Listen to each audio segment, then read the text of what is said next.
Three, two, one, let's go! We got Skippo, we got P-Dog. The team is back. The dream team. Dude, the team is back in Midland. We are killing it. We have cameras in the room. Yeah. For the people. This is for the people. We had Stonnie Pollock in the studio tonight. We're going to get to that. But intro, you're back from Europe. I'm back. Traveled the world. Yep. 8 different countries, 3 weeks, just blowing and going, man. What the hell, dude? Is that where the shirt's from? Dude, what is this? Ajax Amsterdam. I mean, it's the Dutch side of my family. You know, the Women's World Cup. The Netherlands was in the semifinal, the quarterfinal. That's right. And, you know, I had to, you know, be with the crowd. I needed to be with the people. How was the crowd over there when the U.S. lost? When U.S. won. Yeah. Oh, U.S. won. I flew back the day that I flew back the day of the final. So I was in the U.S. for the final, but for the semi and the quarter. Yeah, so when they beat, who was it? When they beat Sweden, I was there for that game. Okay. And yeah, it was so much fun. The patch says Ajax. Ajax. Okay, that's how it's Ajax. Okay. Yeah, Ajax In Amsterdam. America, that is a little soap that you use. You can use it to silverware. Yeah, you can clean your sink, clean your. They're not a sponsor, but you know. And is it an old man with a beanie? Dude, what is that? I don't know, man. It's a Dutch thing. Dude, okay, it's a Dutch thing. What else happened, man, since you've been gone? It's been crazy. P-Dog is obviously in Midland full-time, rocking Icon Science. He's back from the training. He knows everything now. He knows everything you need to know. Time and Icon. He is the icon of our eyes. No, dude, Houston was good. It was freaking hot. Okay. I didn't realize how bad humidity makes the heat. Dude, it's like breathing soup, right? Like you go to a crawfish boil and you're just sweating whatever you're eating. That's it. I don't know if this food's hot. I don't know if it's hot outside. All I know is I need to wear another shirt when I go inside. We're boiling. We're boiling. We got TGS as a primary sponsor on this show. Yeah. That's pretty cool, That's awesome, man. dude. Yeah. It's pretty cool. Going into the details about geo news and the new log service they have, right? Right. Our last, analytics ready LAS is really cool. And it seems to be very, very powerful, or it has the potential to be very, very powerful. Yeah. We support the IFF, right? We support the IFF on PBE Foundation. That's right. The Iron Freedom Foundation, and we have a sponsors page on the website now. I mean, we're getting to the point where I feel like we have enough technical support, because that's really truly our audience is kind of the technical people, engineers, geologists, geoscientists, and CEOs that are trying to unlock these unconventionals, trying to unlock the future of oil and gas. How do we become more economic? I think that's our crowd, and that crowd is growing. We're in 20 different countries. Right? The followers? Yeah. That's crazy to think about. Amazing. Like, this was an idea where Skips came to the office and was like, I like your or your podcast idea. We should do it. Let's commit. Let's commit. And now we bring in someone like Stonnie Pollock, fellas. Are you kidding me? What do you guys think of that podcast? Oh my gosh, dude. I don't want to say it's probably our best one to date. But we keep saying that. You keep saying that every podcast we say that. But different type of knowledge. Yeah, definitely. I mean, as far as a true geologist who understands the importance of the rock and the importance of the engineering correlated to that rock. That's right. And also big issues in regulatory. When we get that into the show, but the detail and how much we're missing is I didn't realize it was that bad. No. And Stonnie just brings that to light and makes it super easy to visualize. Oh my gosh, dude. Yeah, the data he shows is incredible. Mm-hmm. This show was an eye-opener, absolutely, for all engineers, for all geoscientists, for anyone technical, data scientists. Are you kidding me? Data scientists that are now going to get their strat columns on the right timelines. I didn't even think about that. Data. Dude, data scientists are plugging in Clear Fork above Sprayberry. Dude. Whew. Dude, have fun with that. Have fun with those algorithms. That was boys. a big eye opener. Midland Basin, right? Yeah. The Delaware Basin is a whole nother thing to tackle, but going into the details of the Midland Basin and really breaking down the issues with regulatory picks, differences between companies, and using Palynology to really figure out where those boundaries are. Man, And you know what? We're on the cusp of a possible extinction, fellas. We really are. We're on the cusp of potentially an extinction of a human being, and that's a palynologist, right? Or how do you say Palynologist? Palynologist. I always want to say Paul. Paul. Palynologist. That's the extinction of someone who cares about the biostratigraphy because it's important. Mm-hmm. We cannot let that happen. This show and the future of geoscientists cannot let that happen. We cannot let that human go extinct, man. And it starts with people like Stonnie, who paid attention to it when he was young, kept it, and now he's optimizing it, right? He's identified how important it is. We need to integrate that back into what we do as geoscientists. And we also need to do, which his show clearly spills out in the end of it, was we need to all integrate more with engineers, with land, with CEOs. Everyone together is how we're going to get through this. It's not going to be just the geoscientists that are like, wait, guys, this all is happening, right? It's everyone on the same page, man. It's a unity thing. It's a human thing. It's the future of what we're doing as people, man. Agreed. And that is Stonnie's show. He mopped it up. What a presentation! I thought that was. I thought it was awesome, man. I'm biased, of course, but gosh, it was so good. It was a great knowledge for me, definitely. Right? Yeah. I could see you back there plotting on. I was just nodding my head the whole time. This top is wrong. What else do we have going on, man? We're going to record more shows. We're going to do the Urtech. We're going to be there next week, right? Man, I mean, it's all just going to unload.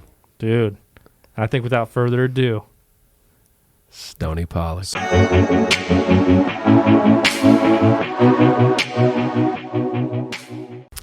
So Stonnie, TGS provides global subsurface data products and service to the energy industry through investments in multi-client seismic data imaging, serviced with well log data products as well. TGS has the world's most complete digital log library with 5 times more digital well logs in North America than their closest competitor and 7 times more in the Permian Basin.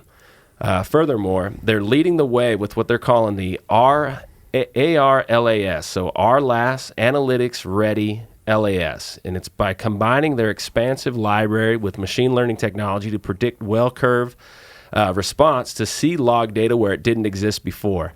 TGS is subsurface intelligence that you can trust.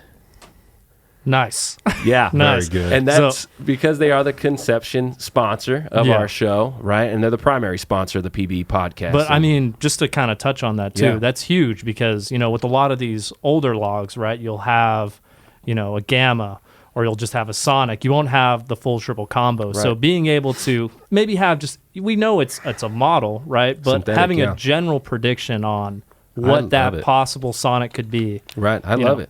I love it. I mean, the accuracy of taking a resistivity log and a neutron density log and building a synthetic sonic seems pretty reasonable. I mean, it seems like petrophysicists do it all the time. Mm-hmm. It looks like, whatever the equations are, they break it down and they make it work.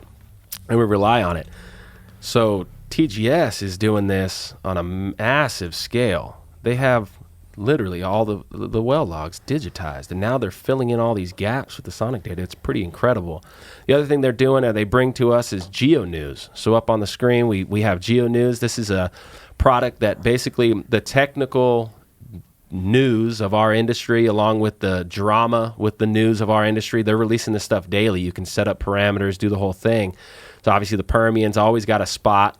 But most important basin in the world. And they're doing worldwide stuff. Now, the latest thing, go to company, buy company, and go down to Carrizo or Callan, because Callan just bought Carrizo. Let's see what it says about that. What do you got? There's Carrizo. Down. Yep. You can do either one. Hit search or submit. Boom. It's going to pull up that the first link below the map. Oh, here it is right here. What's it saying there? So their stock's about $12, and scroll down. So what did it do? It came with more data, international data? It's highlighting stuff in the map. All right, so Callan Petroleum Company, Houston, amid... Oh, yeah, this is... So click that first article. So, yeah, look, it's interesting what they're bringing up there. Okay, here it is. Shares up to 2 up point. to. Okay. All right, go back to GeoNews and hit that first link right there. Yeah. This is amid glut, American oil field. Yeah, this is the story, man. Look at that. 3.2 billion. 3.2 billion. You just need a small percentage of that to just kind of be cruising in life. Is Carrizo primarily a Delaware player? I don't know. I don't know much about Carrizo. Carrizo's more of a South Texas, or they have been. Interesting. So I don't know if this map function is really going to help us out. You're going to zoom in and click on one and see what it does? It's probably like old news of Carrizo. So it's probably all Carrizo. Yeah, because we just did. They bought some stuff out here then. Yeah, Carrizo Oil and Gas Operations Update. So that's neat. Yep. Callan, so in an all stocks deal announced Monday. All stocks deal, $13 per share. So, and that scale over there shows that it's about $12. So what they do? They paid them through stocks. And they said, we'll give you $13 a stock for your company. And it became the majority owner, right? It's a public traded company, right? Yeah. You go in and you buy 51%, and now you own the company. Boom. In theory. $3.2 billion. Probably a little bit more complicated than that, but $3.2 billion. And a pretty massive deal. And I know some guys over at Callan, man. They're awesome. They're really they're trying to do frontline interpretations and manipulation of data and all that stuff. They're on the front lines of interpreting, and that's exciting to be a part of that team and that purchase. It got to be really exciting right now in the company. Yeah, right. You just took that over, and now all this new data. What are you doing with it? It's got to be pretty wild. All right, so from there, this is the conception segment of the show, and so we will start with how did it all begin for Stone? First of all, Stonnie, you got to know, and it's got to go on record, that you have the freaking most badass name. The best name for any geologist. No question. The industry. Well, I was born in 1971, so that was the height of almost the summer of love, right? So, hey, okay. No, my name does not have anything to do with drugs or rocks. So.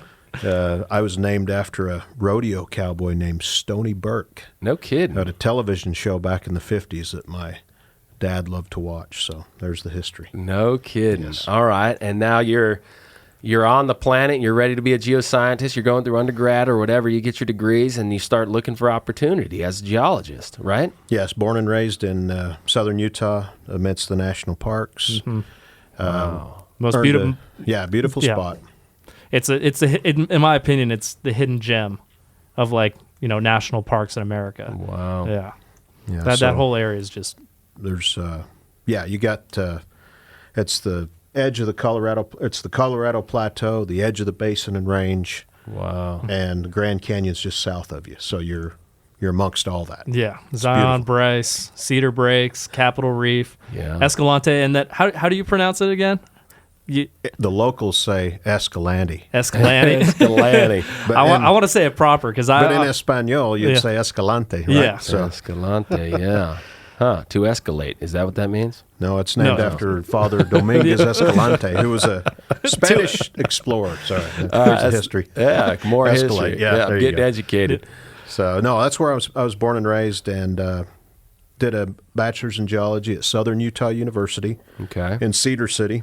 Professors were like structure people. They were sedimentologists. Structures, environmental. Yeah, no hydrocarbon experience whatsoever.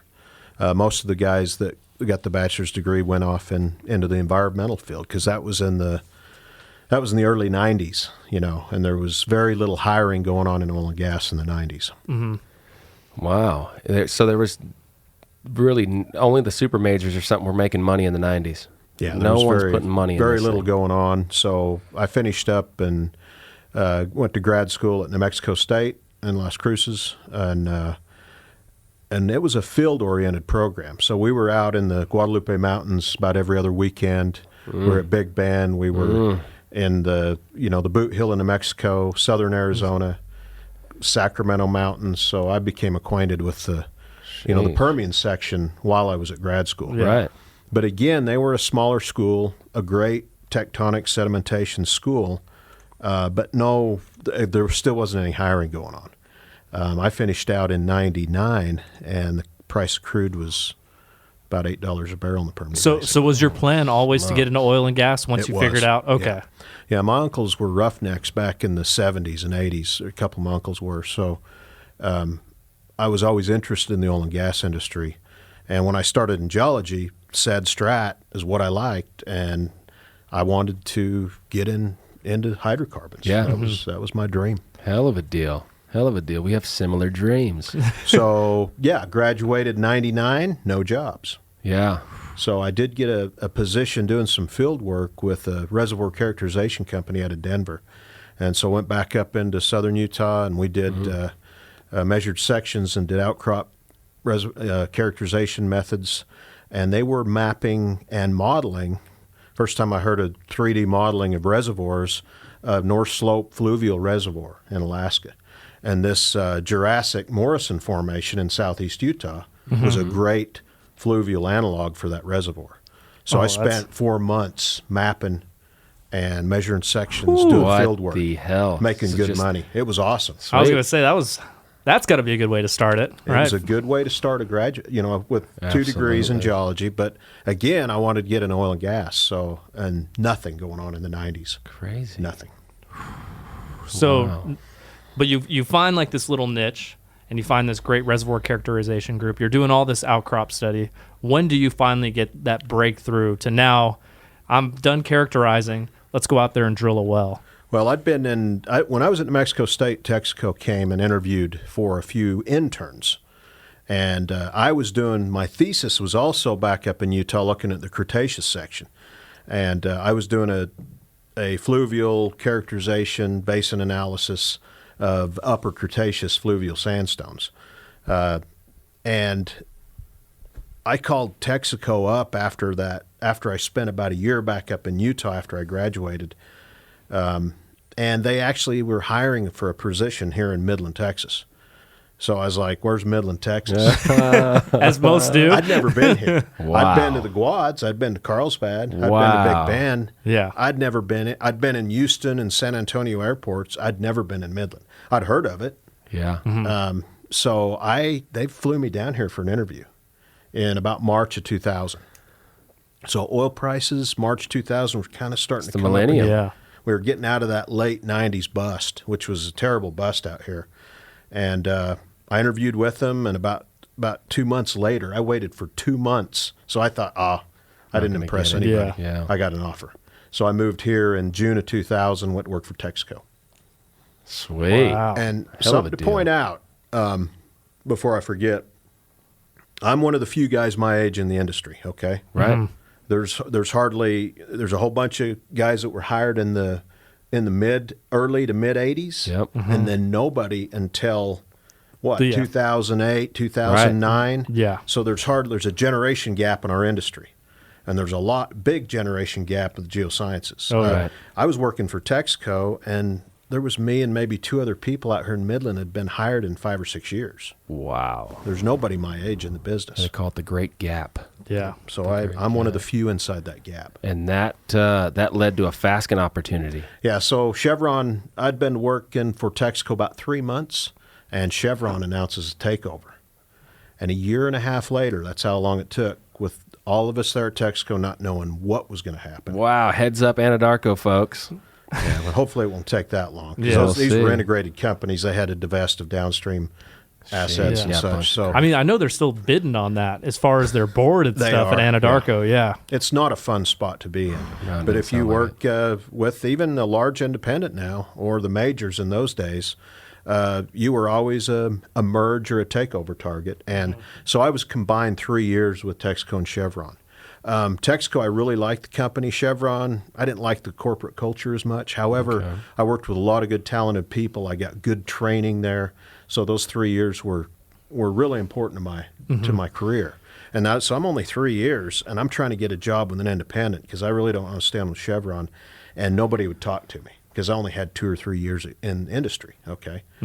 So I had a friend that I worked with at Texaco that was over at Chevron. We happened to be neighbors, Glenn Winters. You probably all know Glenn wow. Winters. Yeah. Former geophysicist at Fasken, and he and Texaco. And he says, hey, There's a guy by the name of Dave Civils that also was a Texaco guy and went to Fasken. He left and went to work for Tom Brown, and then it became in Canada and so on. Dang, that's where. Yeah. I don't know if you know Dave Civils, but he was actually crucial in me getting hired at Texaco. He was a former UTEP New Mexico State guy. So anyway, I'm going on too long, but so I went and interviewed for this position, and Fasken made me an offer back in September of 2003. So I'll be there 16 years in September. What a smack, That's been the journey. When you showed up, Dexter was there? Dexter interviewed me. Wow. And made me an offer the next day. Wow. Son of a gun. Okay, now let's. Did they take you to the bar for your interview? No, it was a mid. I think it was a lunch interview because I took my lunch break from Chevron and snuck downtown, got interviewed, got offered the job the next day, turned in my 2-week notice. My supervisor at Chevron was ticked off at me because I'd just gone through all this training and I was in the middle of a big project. Not your fault. She says, you may as well just leave right now. So I went to work for Fasken the very next day. So I drew my 2 weeks pay and didn't even have to hang around. That's awesome. Hell Don't yeah, let the that's ass awesome. hit your door. Right? Yeah. Or hit your ass. Yeah.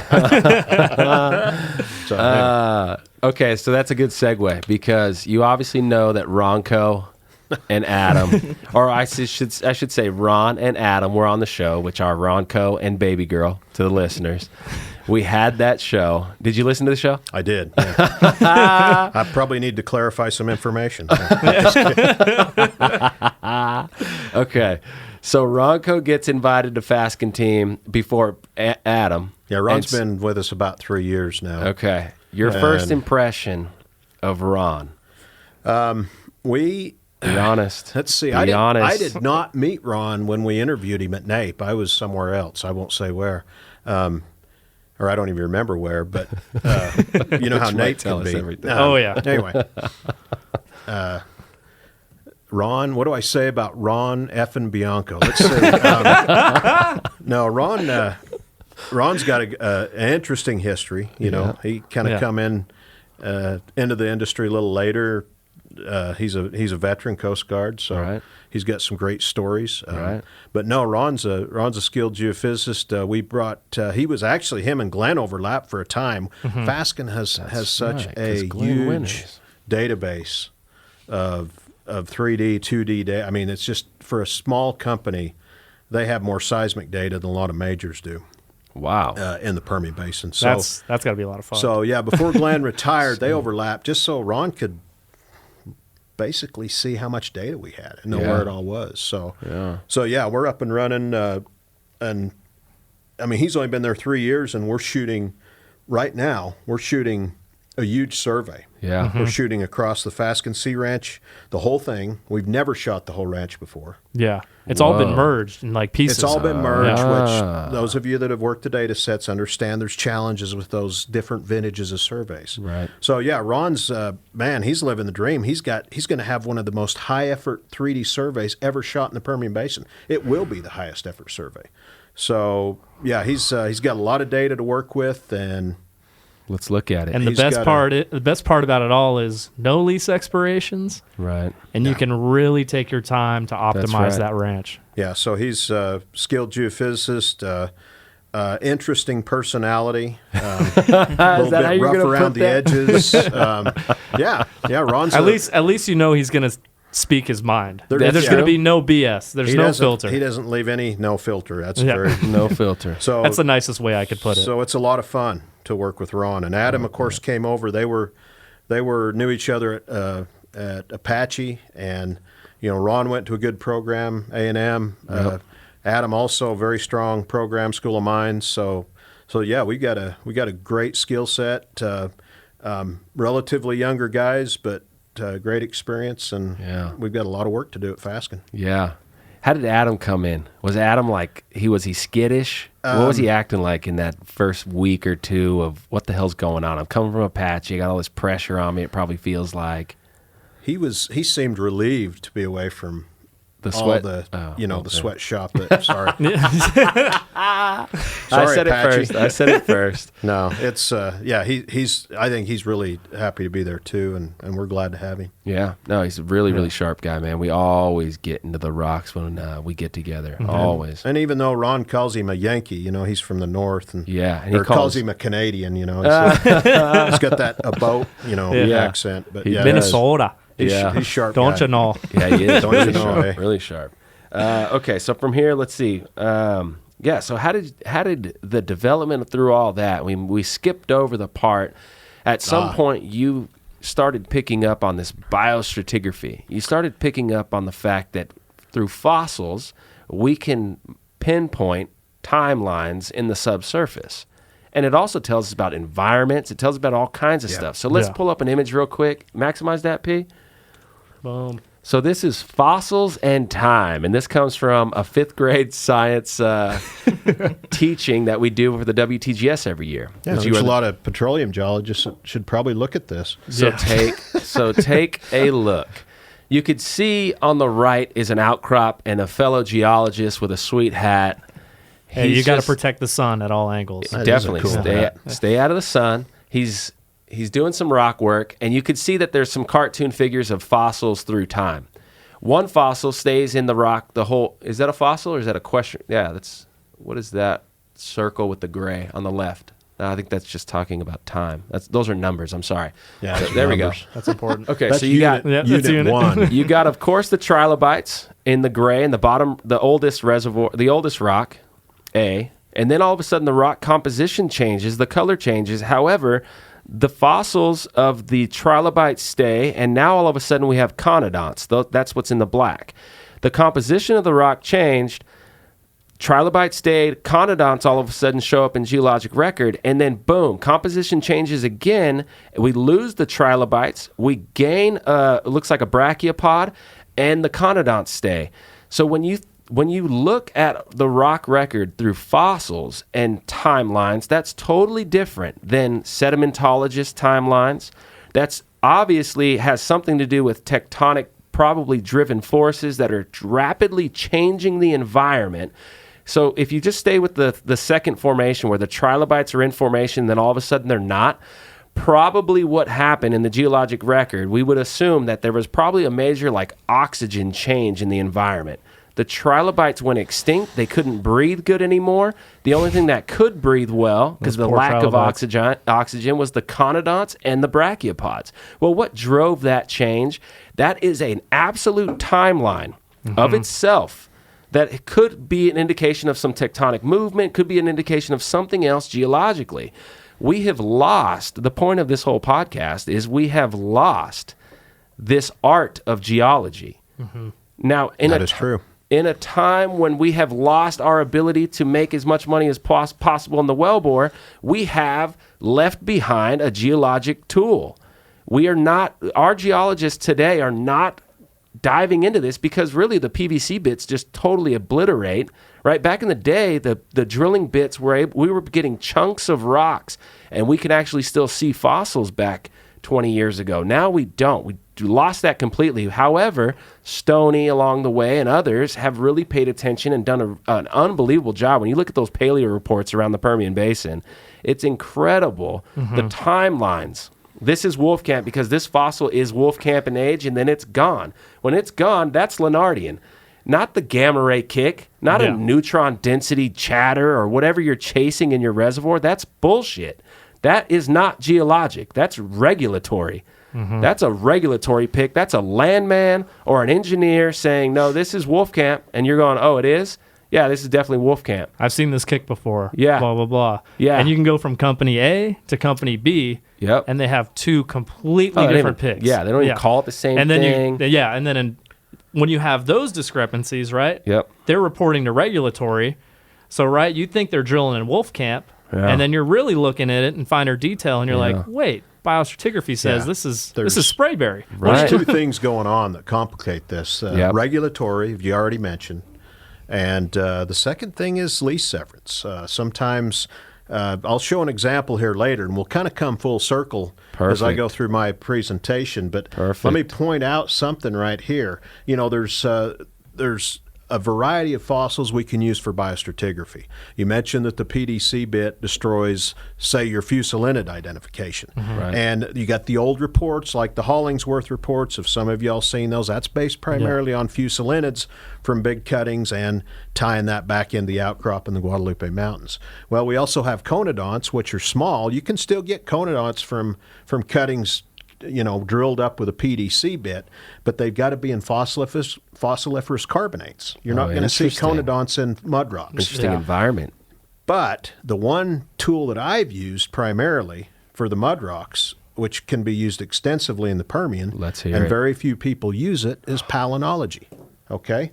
Spores. Mm-hmm. Okay. Because the spores are everywhere throughout the section. You see them in carbonates, but they primarily or in the muds. Accumulate in the mudstones and the siltstones. So we got a lot of that through the Wolfcamp and the Barnett. So I'm going to show you an example of what I've done with palynology. Okay? Yes. All right. Have you talked to Dr. Zoba about that, by the way? A little bit, okay. Yeah. But I use a couple of private biostratigraphers, palynology stratigraphers who I think he's almost 90 years old. He's still kicking. He knows what's going on. But there's very few people that That's do right. this work It's anymore. a very select group of people, I'm gonna tell you especially with this, the expertise as for the only Permian. 5 years into the industry, and for everybody that's listening that's not in the industry very long, I cannot thank you enough for paying attention to this particularly and paying attention to the people who freaking know what's going on. You're not listening to someone who is just bullshitting. You went and have found the people who know what was going on. They've seen this. They kept record of it. Now you kept a higher record of it. And all we can do is increase that resolution. Yeah. So the Kleinberry. The Kleinberry. Well, there was a lot, the majors used to employ biostratigraphers. When I went and worked at Texaco, those of you that looked at the old small scale logs, if you could look in a field and there was a paleontologist named Ed Horvath, sorry. And he was a fuselinid 4-am biostratigrapher.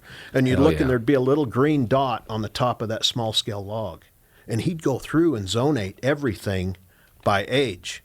So I also had that resource. Those logs are still out there in the log library.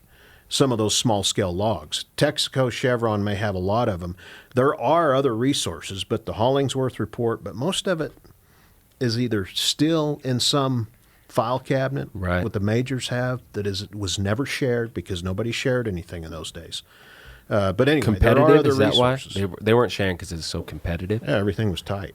You didn't share anything. So this slide is just basically differentiating that we can figure out, based on the fossil and what we know with paleontology, we can figure out what kind of environment you are in. Really simply speaking, land versus ocean, right?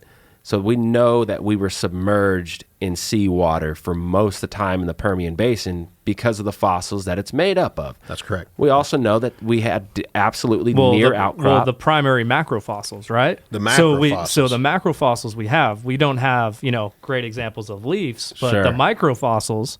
That's right. Of, those land plants as far as like the spores and everything. Right. That's a good thing about palynology. You can use it in both non-marine and marine rocks. Mm-hmm. Right. You could So it's a very, very powerful tool, and it's a very real tool. Yeah. Very real tool. So let's remove that, and then let's dive into the presentation, I think, right? Yeah. I mean, is it time? Yeah. Yeah, so let's head into our drill down segment.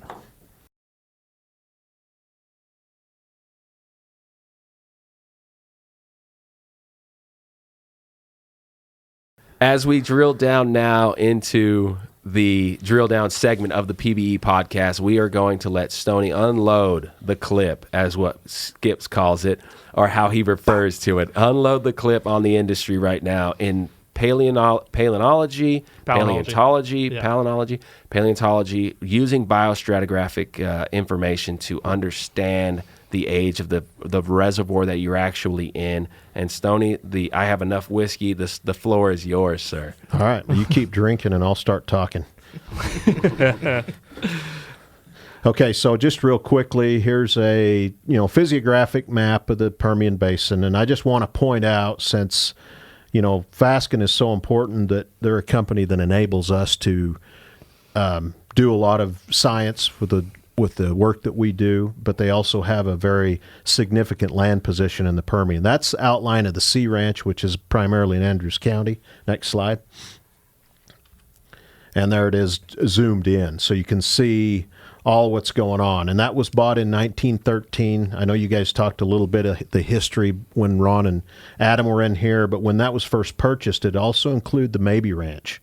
And then in the 30s, they had to sell that off after David Fasken passed away to the Maybe family, but they did retain a royalty interest. But even still, they still own about 250 square miles here. So it's a significant piece of ground. Is all that orange acreage, is that what's farmed out in the ranch? Or? No, the orange those go back to the 1950s farm outs. So the Midland Farms field right here, that was discovered after that farm out. The big Maybe field is over here, which they did own 100% at one time. But they still retain royalty interest on everything you see kind of in that. There's a purple line there, but it's hard to see. That's a lot of money.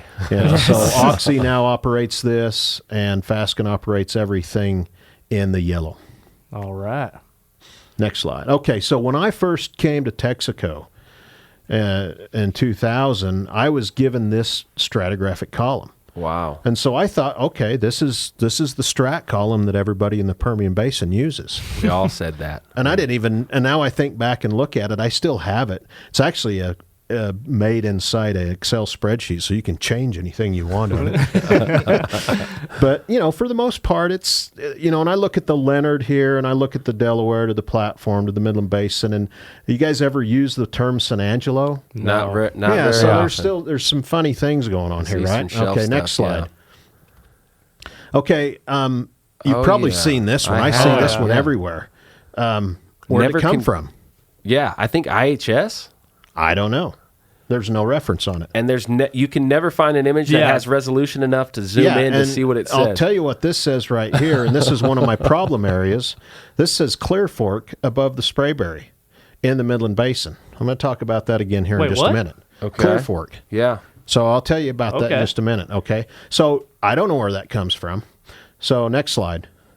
Okay, so I Googled Permian Basin strat column and come up with hundreds of Permian Basin strat columns. Probably on there holding something like this. Every paper has their own. Okay, let me tell you kind of what started that, okay?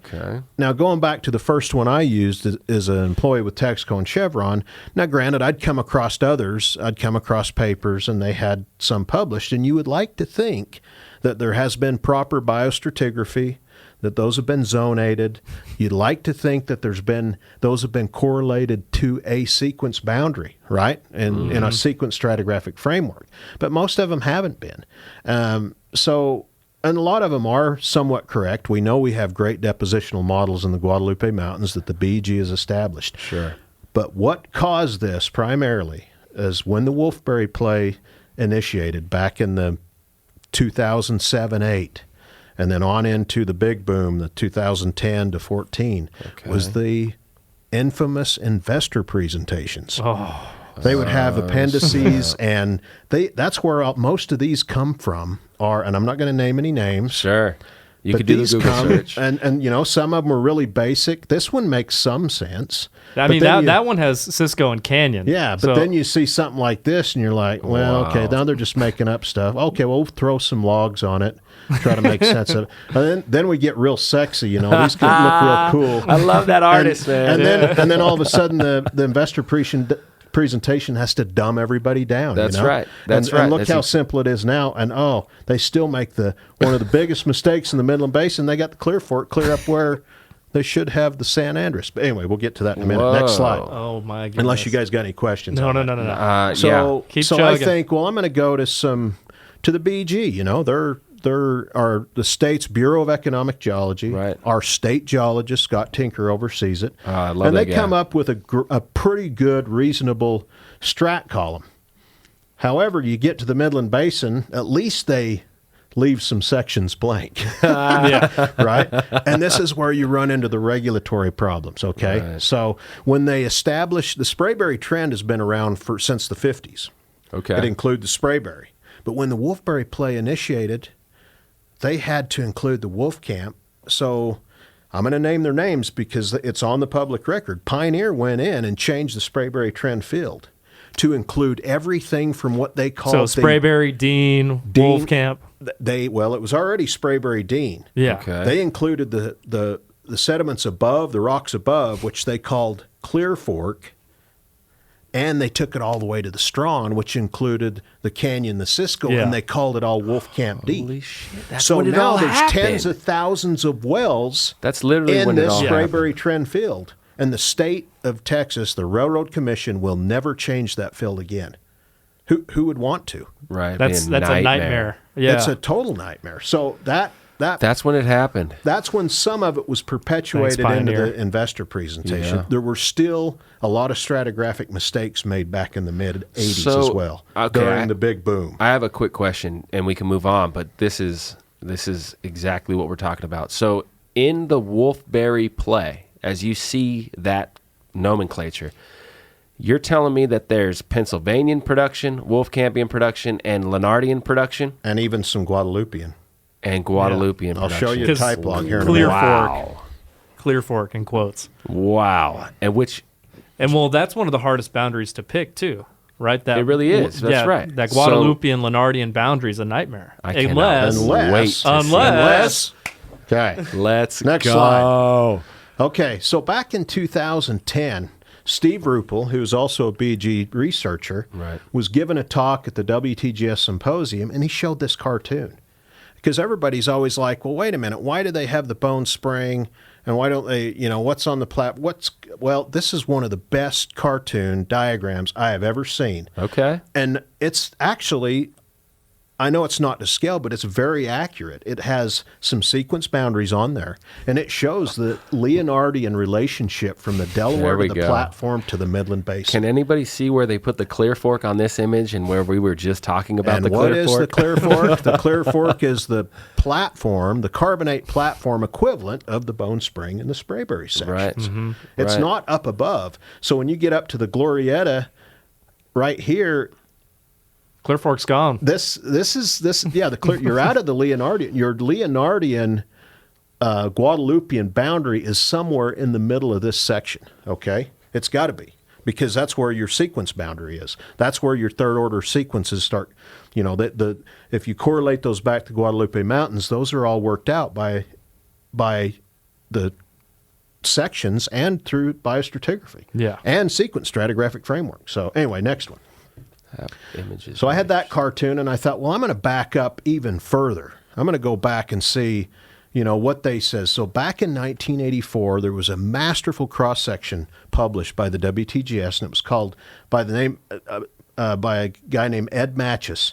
And he took a team of geologists, and they looked at cuttings from 107 wells from El Paso clear to Abilene and come up with this cross-section. That's how they pulled this together? Yes. Holy smokes. It was based on cuttings.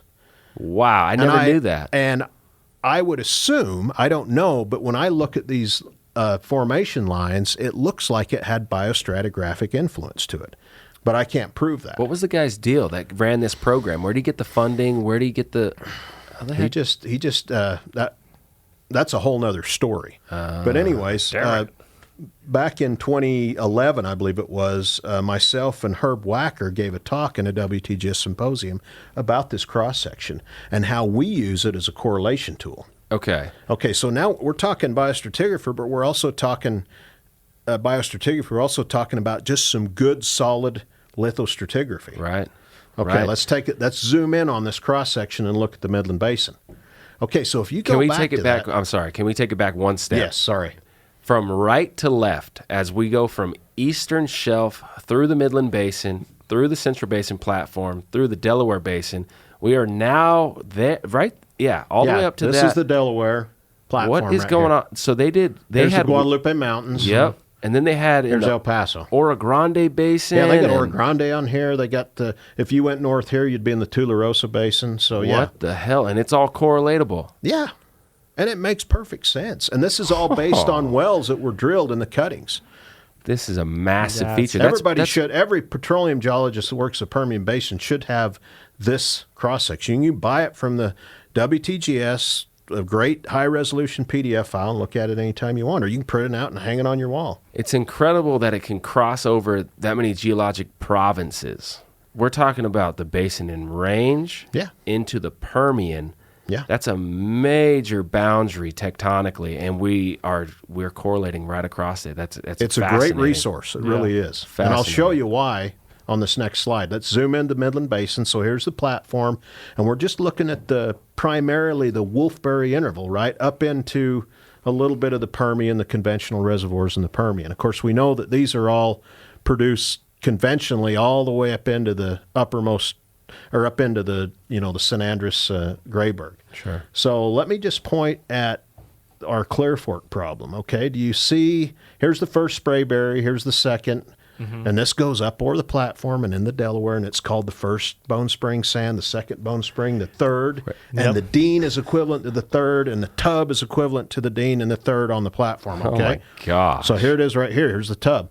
So if you notice, do you see Clear Fork used here? No, because that's the Clear Fork is the equivalent here on the platform down into the Sprayberry Dean section. That's right. The lower Clear Fork being below the Dean, which a lot of us call Wolfcamp A. Okay, so this would be Wolfcamp B, A, Dean. And then you have that. And then here's your lower Sprayberry Shale. So that's a great example. And also, here's our problem with the Wolfcamp D. You have Cisco Canyon down here, which we would also call the Klein or the Penn Shale. Now, the Cisco is a condensed section in the Midland Basin. A lot of times you don't see even any spores that age, but you certainly see Missourian, which would be canyon-age spores setting right above the Strawn. So I identify a couple of stratigraphic problems here just from this old 8479 cross-section. What's the lithology in peach, or whatever color you'd call that, between First Sprayberry and St. Andrews? What is that? Where at? Right between the First Sprayberry and St. Andrews, that peach-colored, right below gray? that. Right. This gray here? Yeah. What is it? That's gray? Yeah. So this is that's not gray, that's peach. This is that section that a lot of people call Clear Fork, which is uppermost Leonard going into What is the Guadalupe. lithology? It's a mix of shale, mostly shale, okay. organic rich It's a shale. big It's the shale. Avalon Yeah, equivalent. Oh, it's the Avalon Yeah. equivalent. No And then you shit. got your big mass transit that this guy knows about, right? Yes, sir. Right in here. So it's near the Leonard Guadalupean boundary. Okay, I know you guys looked at me funny when you said that's gray in color, but that's actually pink to me. And that there's a thing that's going around social media where it's a pair of shoes. I don't know if anybody's seen this, but I haven't seen it. I have not. I have the pair of shoes to some people look like turquoise and white, and then to some people they look pink and white or whatever. And it's got to be that problem because that is it definitely looks a little peachy to me too. okay. It looks pink to you. don't validate him. And you're saying it's green. Well, It's gray. I'm partially I'm gray. colorblind. That's so don't not ask gray. Me. That's That gray. is not gray. That is gray. All right. Well, we're gonna Okay. We'll have a Okay. poll But on that. that is a shell set. Okay, so back to the cartoon. We'll decide this later. So one of those problems, okay, That's peach. is right here. Basal San Andres, lower San Andres, which is equivalent to Bone Spring, Avalon, Brushy, not Clear Fork. Okay. Sorry, Yeah. No. He was looking at the challenge of the peach versus the gray. We have the studio engineer checking this out at this point. Maybe he's colorblind too. So anyways, I've taken Steve Ruppel's diagram and I've just added in what would be Guadalupean here. Okay. And the Avalon, Bone Spring. If you hike out into the western escarpment, the Leonardian Guadalupean boundary is marked kind of down inside the Bone Spring cutoff formation. Yep. I've stood on the stratigraphic marker right there. Yeah. So, and that's where it is. And I'll show you how I confirmed that in the Midland Basin too. Next slide. So let's look at a type log. This is a log right in the middle of the Sea Ranch. So this is where I have my data set. And this was an SWD well drilled to the Ellenberger. So what a great opportunity to run good mud logs, a full suite of logs, an image log, go. and do some palynology on the cuttings from this section. What? I'm going to back up. Another interval, a problem interval, is the Mississippian Penn section. A lot of people call part of what I would call here Barnett Shale, they call Atoka.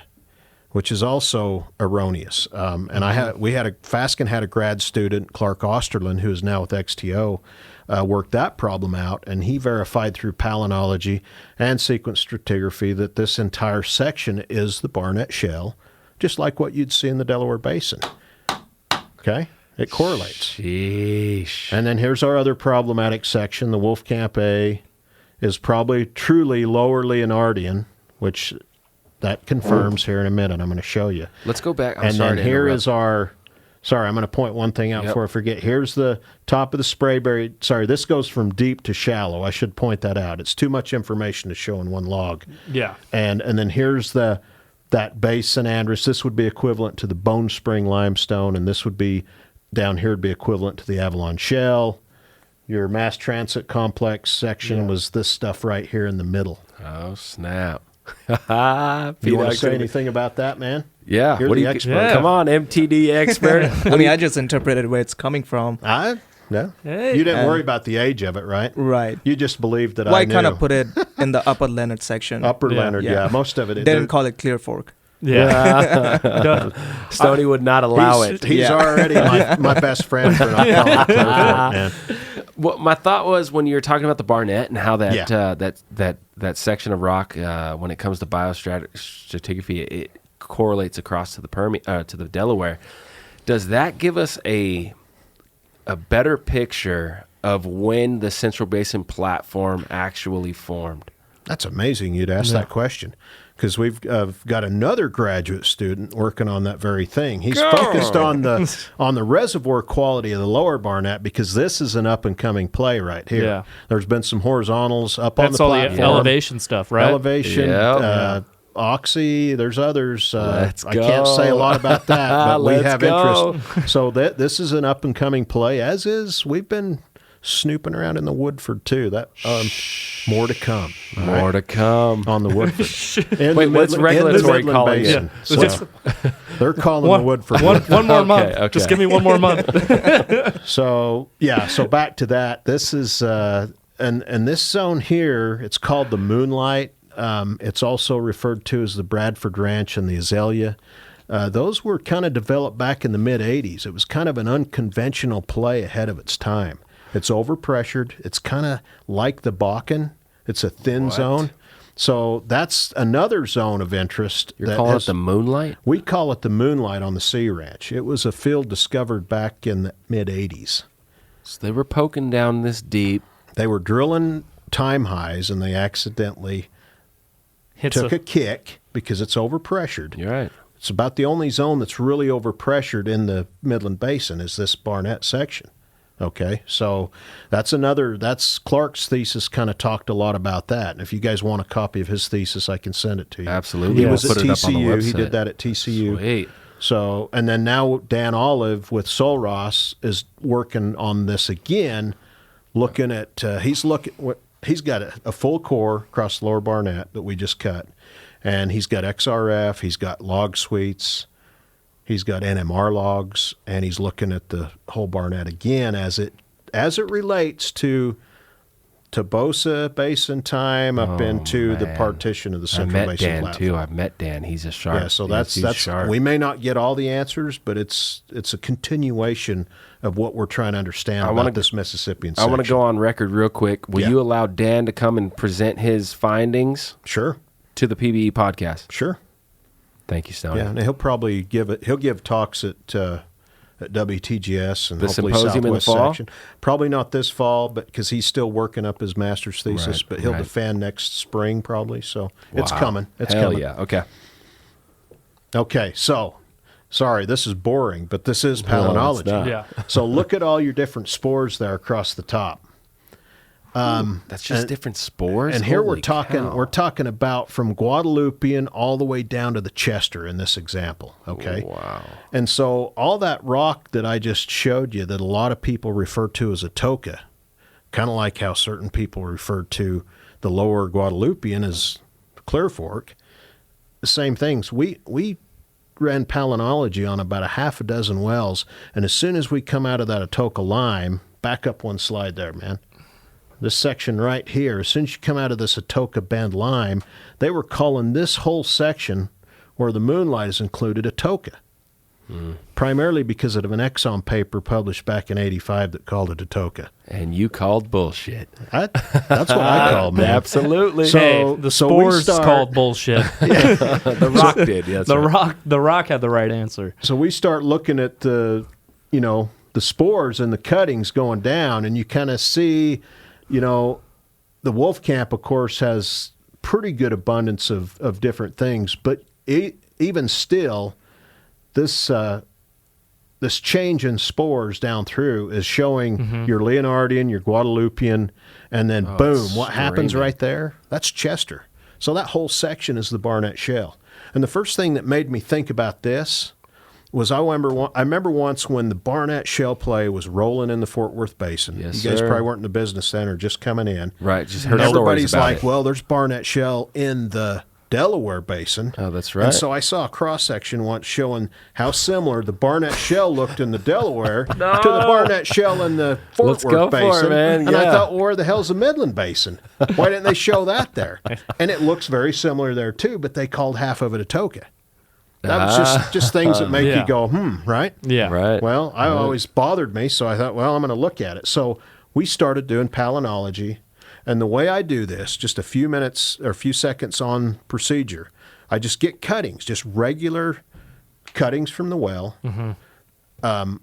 It doesn't matter if they're dried, oven dried or not, but I just prefer not to in case I want to do some geochem. OBM, water, mud. Yeah, it doesn't matter. You don't want, and you send those off to a palynologist. And I have a guy. His name's Gerald Wanders. He's an independent. He came up through his career with the majors. I don't remember which company. And he's been doing it independently for 50 years, and he's probably approaching 90 years old.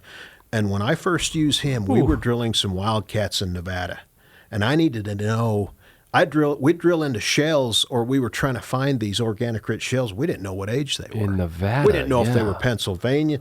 Not only I was trying to differentiate between zonations of what part of the Mississippi, we were trying to just determine, is it Mississippian? So we were sending off samples, cuttings to this guy, and he'd say, yeah, this is Mississippian, this is Penn, this is Perm, or this is Ordovician. We drilled some Ordovician shales. Ordovician rock in because Arizona? In Nevada. In Nevada. Oh, lots of it. We were drilling through these thrush sheets. Yeah. You'd be drilling in Ordovician, and the next minute you'd be in Mississippian. The archaeocyathid reefs were discovered there. Those Cambrian, that's where the determination was made that archaeocyaths were So reef that's builders. why I first started using. I used Palynology for non-marine fluvial rocks for my master's thesis. But then, as in a drilling prospect, we started using it in Nevada. So I thought, well, I'm going to come down here and figure out this Mississippian problem. Wow, awesome. So next slide. So just a little side note. Sorry. Those pre-Devonian shales are a whole nother ball game. They are. Because that precursor to terrestrial plants, Right. those shales are always a trip. And there's a very distinctive fossil in those Ordovician shales. You remember what it is? Not off the top. I had it and then I forgot. It's a very okay. I'll have to send something out on that. Yeah. But We'll edit the Ordovician answer shales in. are very interesting. Yes. And they're very organic rich, too, by the way. In fact, there's one in Nevada that is rich enough it could be heated up and used as an oil shale, kind of like what you see in the Uinta Basin. When you or say the Greater organic Basin. rich, you're talking about there's a bunch of kerogen in it. Oh, tons. But it's that old. Go figure. That's a whole nother subject. Yeah. Let's continue. Okay, so I've taken those zonations from a variety of wells, and here I'm showing a couple of examples. I'm showing two examples from the Wolfberry on the left and right, on the right side, and on the left I'm showing a Mississippian example. So here's I know this is kind of hard to see, but this is the Strawn up here at the top of this one. So that's Des Moinesian, which is, middle Pennsylvania. Middle Penn, yep. Atoka, middle to lower Penn. You notice in the Midland Basin there's no Marrowan sediments. And I've always noticed that I've never seen anything that looked like Marrowan in the Midland Basin. And sure enough, we don't see any spores that age. So really? it's a hiatus in the Midland Basin. So there's an unconformity that sits in between the Miss and the Penn. Because you go from a token right into Chesterian spores, and then here's the Maramesian, the Osasian, Kinderhookian, the Woodford's Kinderhookian. Wow. Right. So all of that is Barnett Shale, from the lower Miss all the way up to the base of the Atoka line. And that's across the Delaware Basin. No, this is just in the Midland Basin. Yeah. Would you think that it's across? Oh, I think it would be, but I haven't looked at. I need to take a well with some cuttings, and this is relatively cheap. It's about $100 a sample. Right. Exactly right. Yeah. Exactly right. Okay. Wow. Here's two examples on the Sea Ranch from the Wolfberry section. Okay, so here's what people call Clear Fork up here. It is middle and early, or early and middle Guadalupean in age. It is not Leonardian, and it shouldn't be. We know that from sequence stratigraphy. Because it's not Clear Fork. Yeah, and then here's the Leonardian section. So all the Sprayberry down to through the Dean, even into the, and this is lower Leonardian right here, which we would call Wolfcamp A and partially Wolfcamp B. And then you go into the Wolfcampanian at the Wolfcamp B. If you've seen Greg Wallman's Fusillinid talks, his boundary for the Wolfcamp Leonardian using Fusillinids is the same as what I see on Palynology. So there's two sources of biostratigraphy that agree with one another. So Wolfcamp B is the true marker. Well, not it's the kinda, top of Wolf. In the middle of Wolfcamp B. Into the middle of the Wolfcamp B. What the hell? So Wolfcamp A is really lower Leonardian. But on most across leases, the whole Midland? Yeah.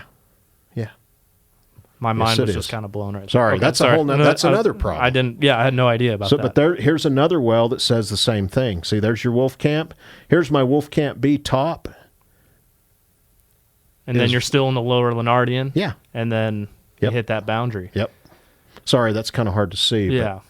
But yeah, so that's Dean and Wolfcamp A are lowermost Leonardian, or lower Tub and lower Clear Fork equivalent. I'm not the first guy that come up with this. Sure, I talked to a lot of people that agree with me. Yeah, but I have a lot. But here's the problem. Let me give you an example. In Midland County, we have a lease just a little bit east of here, where the old vintage Sprayberry produced from the old vertical wells from 1950, and some of them are still producing, right? Just from the Sprayberry and the Dean. Well, that lease was severed at the base of the Dean. Well, what else is at the base of the Dean? The Wolfcamp A, which is Leo Leonardian in age, but it's called Wolfcamp on that lease severance form.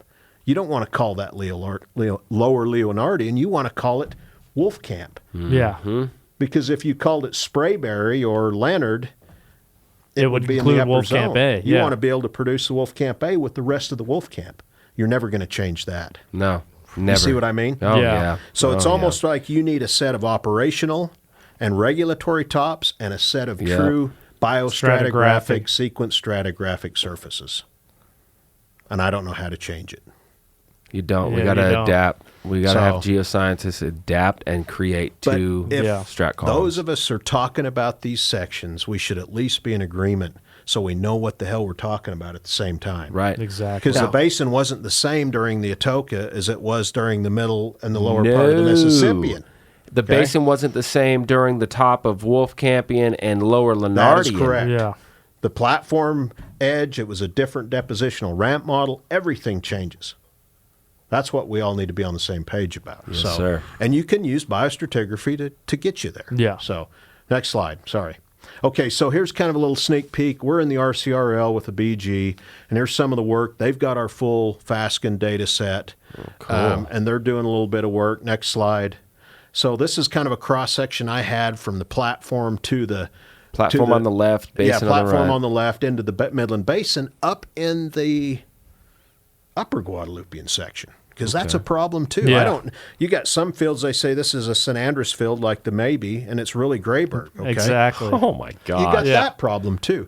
So Charlie Cairns. That's a whole other episode. Charlie Cairns has taken his sequence lines, our L7, L8, G through, you've heard of the G1, the G2. I always talk about one.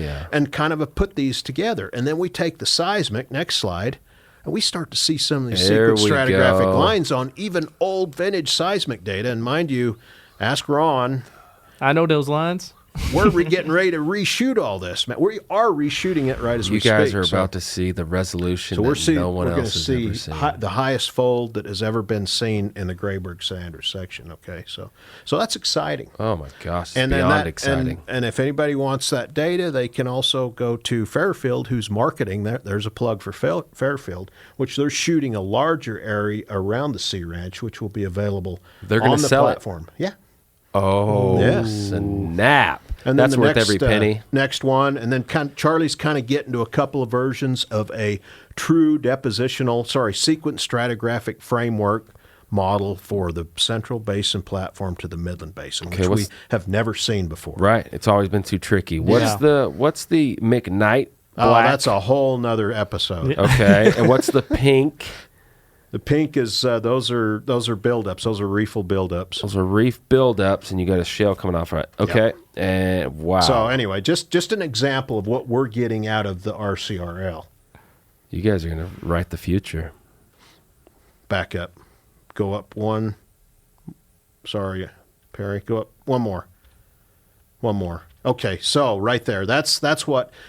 Just going full circle. Those are the palynological results that I've come up with just by getting cuttings and sending to a skilled palynologist and then using the results. Okay. And so what we're looking at in gray in these columns is those are the timelines. Those are the ages. Those are the ages based on palynology. And that's continuous. I'm taking cuttings all the way through the section and having those done. It's perfect. This isn't just a spot of a fusillinid in a nice piece of core that we cut in the wolf camp. This is the whole section. Right. That's a true zonation. Legendary. You got something to work with. Legendary. Now, are those lines exactly where they're supposed to be? No, they're probably plus or minus several feet. Yeah. Maybe 10, 20 feet, but they're, for the most part, better than regulatory. Yeah. You think? Yeah. So if I can tie some of these lines to my sequence stratigraphic lines, my sequence boundaries, then you've got something powerful. Then you take that to 3D, and then you can map the whole area in a true framework. So is Fasken hiring for... Are you hiring for like a night janitor / geophysics intern position? This is just stuff I do in my spare time. Come on. No, this is fascinating. This was spot on to what we thought it was going to be without question. And there's so much to dive down. There's so much to talk about. But I think we just roll into the conception part of the Sorry, podcast. I went on longer than I should it's fine. have. No, please. Whoa. We've already concepted. We need to complete things now. Oh, I'm sorry. Yeah, what about... I was like, you can make me do it again? No. From the top. No, the top conception, completion. That's right. We are going to roll into the completion segment of the show, and we have to take a minute and take a breather. Let's go into the IFF just for a minute. Sure. Yeah, it's an organization for combat nonprofit for combat veterans. We're trying to focus right now just on local Permian guys. We're trying to do Will Cannon, the guy that I found this with, was in the Army, and we'd both done a lot of nonprofit work with the majors like Wounded Warrior and Phoenix Patriot and other organizations like that. And we had an idea to do something different to try to impact people in a different way, where we isolate guys in a local area. That way, whatever the trips are, if it's kayaking, hiking, or anything, we completely outfit those guys so they get all the gear they need to recreate that experience whenever they want to. And they don't have to rely on the centralized, oversight committee to call them up when they have like a free spot or something. How do you find these guys? How do they get a part of this? That's been the challenge, especially moving out here, since neither Will or myself is from the Permian Basin. We both ended up here and we love it here. So we wanted to start here and this be our flagship. It's really word of mouth of guys you'd be surprised how small the community is once you start talking. It's just like the oil and gas. But that's our thing now. Our donations are getting so big. We've got huge sponsors like Yeti, Vibe Kayaks, Ultima Boots, Devil's River Whiskey. So we're starting to get the funding we need to we have more money than veterans now, which is a beautiful thing. Because for the first couple of years we were doing this, it was just fighting for scraps. And honestly, lately it's just exploded, and we can't be more proud, man. I mean, every one of us gets beat the hell up. You got bruises, rock rash. That's the point, man, because you got to rely on each other. Yeah. And just the teamwork it takes to get through you kind of get that back in that mindset of when you're in. So when you get back, it's not like some guy you met, you shook hands with in a photo. It's like, shit, I remember I busted my ass on that rock and you grabbed my paddle, so it ended up floating down the river or whatever. Right. So that way when they call up on a Tuesday, Wednesday, they're not strangers or a name on a piece of paper. Like, these guys know each other. Yeah. And the testimonials we've got are amazing. Stonnie, the presentation was absolutely more than we thought it was going to be. I'm going to be completely honest. Yeah. There's so many good things that's going to come from that. And we are going to hold on to this geology tool of biostratigraphy. I hope so. It's going to happen. Yeah. It's not going to be lost. What you're going to do, what you're doing now, what you're doing in the future is just incredible. As a geoscientist in the Permian, if this is not in your tool chest, right. then what are you doing? What are you doing? Yeah. Okay, so completion segment. Let's talk about Stonnie Pollock, the WTGS. The WTGS. Can we say it again? I mean, it's the WTGS in the middle of the Permian Basin, the Geological Society that's writing publications, that's doing the outcrop research. You are the president of the WTGS, and we got a lot of things coming up. So what do you got? Yeah, it's a good time for the society. It's doing well. We could always use a lot more members. You'd be surprised how many geologists are here in the basin, either working the basin or living here in Midland that aren't members of the society. So, everybody you come in contact, just ask them, hey, have you paid your dues? They either forget to pay their dues or they're just not members. So we could have a lot more members. It's only $20, guys. Come on. Yeah, exactly. And look what you gain. And so anyway, we got a couple things coming up. The main thing, of course, is the clay shoots, the next event, 10th. There it is. All this information's out on the website, 10th of August. We're still looking for sponsors, and everybody come out and shoot. And then, of course, the symposium is coming up September 24th through 26th. One thing that as president, which is not really something I sought, I'm going to have to blame David Osterlin, one of the past presidents, for asking me to run for that. And I says, if you can give me a good chance of losing, I'll run. But I got voted in, unfortunately. So it's not something I sought at all. I feel like if people don't know who you are, they just saw your name and they're like, this guy seems legit. Anyway, I respect the society. I've always been a part of it. It's been crucial for my career here in Midland. Oh yeah, and every symposium's important to me, and I've enjoyed being affiliated with it and all the support that it's given me. I don't know how anybody could work the basin without being involved in it. So. Right. So the symposium, we got another great symposium coming up, same format as we've had the last few days, a day and a half of technical talks and posters, half-day core workshop, and an outstanding field trip.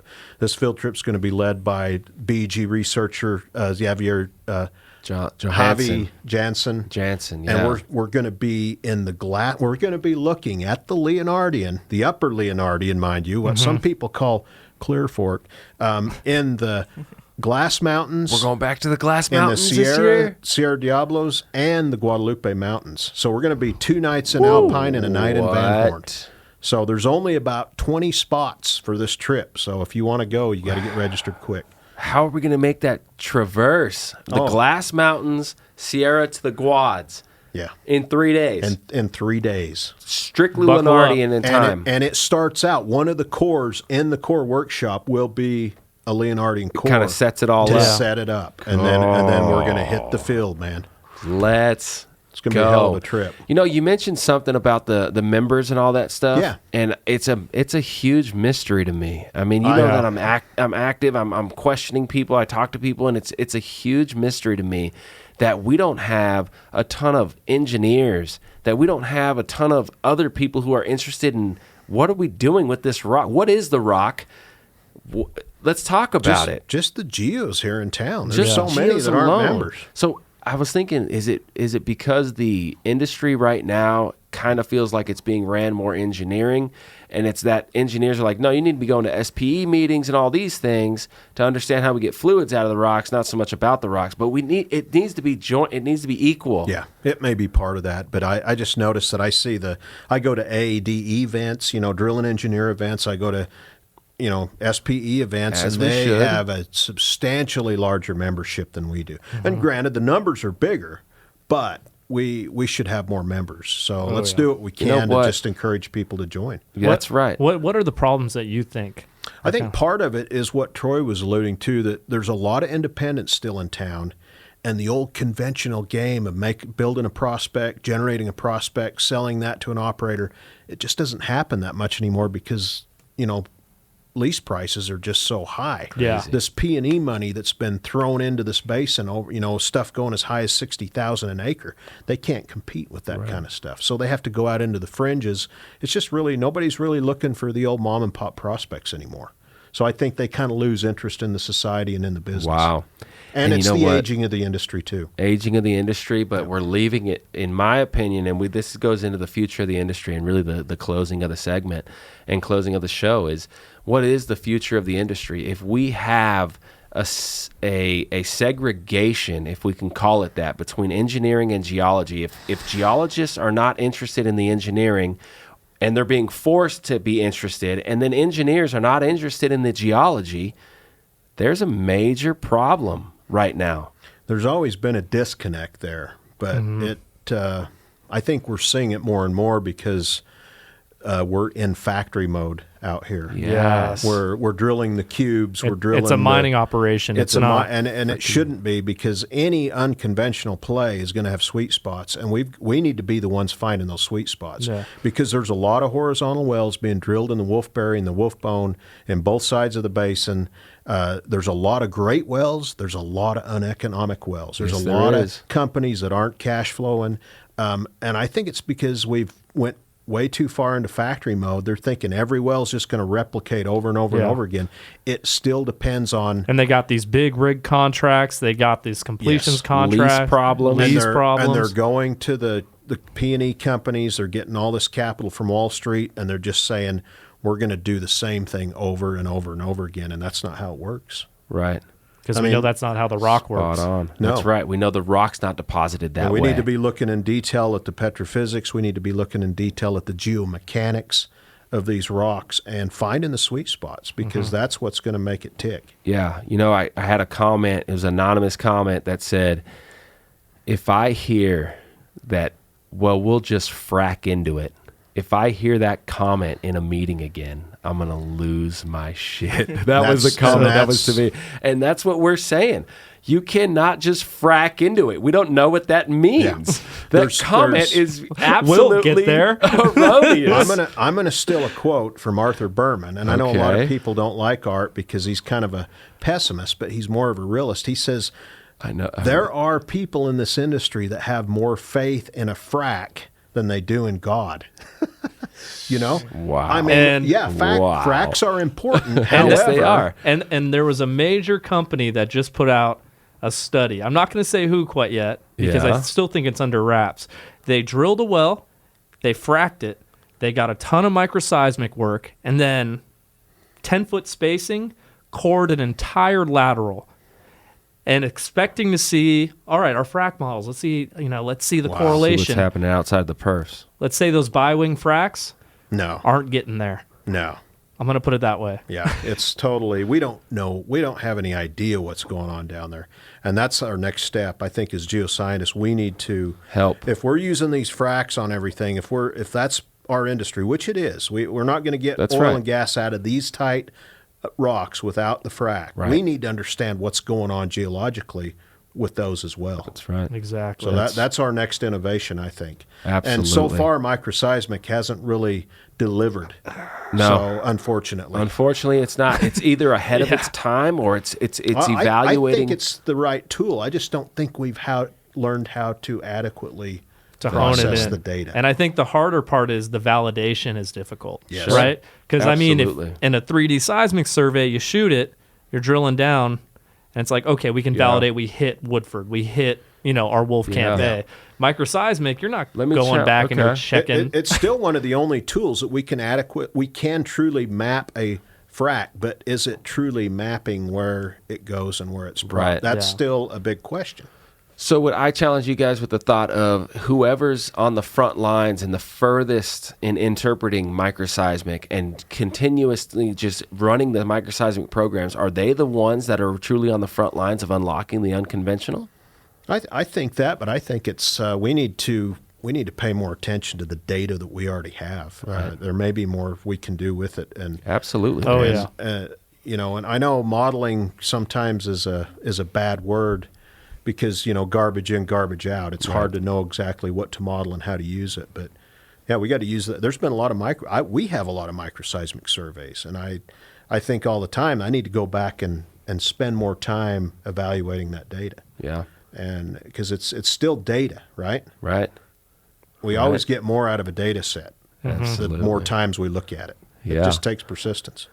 Stonnie Pollock, sir, what an honor to sit behind these microphones with you. I had such a good time. Glad to we be have with y'all. this symposium coming up. Yes. Every engineer, every geologist across the Southwest section should be at this symposium, as we are challenging these ideas and we are challenging everyone as a professional to get better. This is it. This is how it happens. This is where conversations happen that break through and have those step changes and create those step changes in our industry. Come out to the Permian Basin, be a part of this symposium, go to the core workshop, go to the field trip. Let's integrate and elevate. Innovate. And one other thing, future of our industry, we have got to find some way to increase the usage of natural gas in our country and in the world. Wow. Because that is the future of hydrocarbons, guys. It is natural gas. It's the future of energy. I'm sorry, it just is going to be. Yeah. We're going whether It's we so go to electric abundant. cars or what, we've got to have electricity, and it's going to be natural gas. That's the only way to bridge us into the future. So, I'm just saying. Mr. President.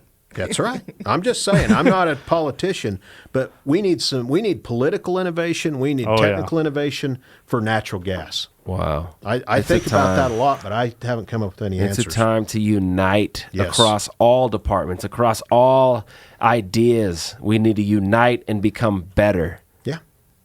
Yeah. We got to find a way to use more of that. This show is so good. Stonnie, thank you so You much bet. again. And we're out. And on that note.